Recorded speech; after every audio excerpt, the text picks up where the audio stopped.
இப்போ இந்த பதற்றத்திலிருந்து மக்களை விடுவிப்பதற்கு முதலமைச்சர் ஸ்டாலின் அவர்களுடைய பேச்சு ரொம்ப முக்கியமானதுன்னு நான் நினைக்கிறேன். அவர் எடுத்த நிலைப்பாடுகளும் ரொம்ப முக்கியமானதுன்னு நினைக்கிறேன்.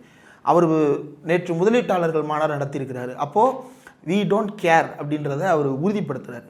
நீ செய்ய நினைக்கின்ற கலவரங்களுக்கு இங்கே இடமில்லை அப்படின்றத இல்லைன்னா முதலீட்டாளர்கள் மாநாட்டுக்கு வரமாட்டான். ஒருவேளை அங்கே கலவரம் நடந்திருந்துச்சுன்னா இந்த முதலீட்டாளர்கள் மாநாடு நடந்திருக்காது. அப்போ அதை நடத்தி காட்டியிருக்கிறாருல. எதனை இதாக வச்சு தீபம் ஏத்துறேன்னு நீ வந்த, தீபம் ஏத்துறது உன்னோட நோக்கம் இல்லைன்றதை நீயே வெளிப்படையாக ஒத்துக்கிட்ட. ஹெச்ராஜாவே வெளிப்படையாக பேசியிருக்கிறாரு. அப்போது அந்த இடத்துல சட்டம் ஒழுங்கை நிலைநாட்டி மதுரைக்கு புதிய முதலீடுகளை கொண்டு வருவதற்கான முயற்சி ஒரு பக்கம் நடக்கிறது.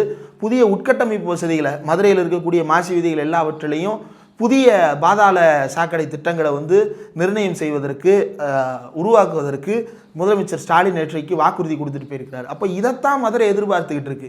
ரொம்ப அடிப்படையிலேருந்து பல மாற்றங்களை மதுரை எதிர்பார்த்து காத்திருக்குது. ஏன்னா ஜெயலலிதா ஆட்சி காலத்தில் 10 ஆண்டுகளாக மதுரைக்கு எந்த விதமான வளர்ச்சி பணிகளும் வராமலேயே இருந்தது.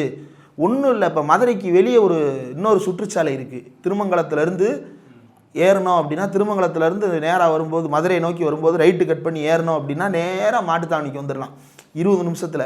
அதுக்கு முன்னாடி அது ஒரு சிங்கிள் ரோடாக தான் இருந்துச்சு. ஒரு லாரி வந்துச்சு அப்படின்னா அதில் இந்த பக்கம் வர்ற பஸ்ஸு இறங்கணும் ரோட், அப்போ தான் போக முடியும்.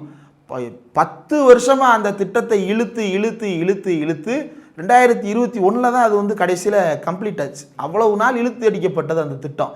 அட்லீஸ்ட் அது நிறைவேற்றவாது முடிஞ்சாங்க. வேறு என்ன செஞ்சுருக்குது அதிமுக ஆட்சி மதுரையில்?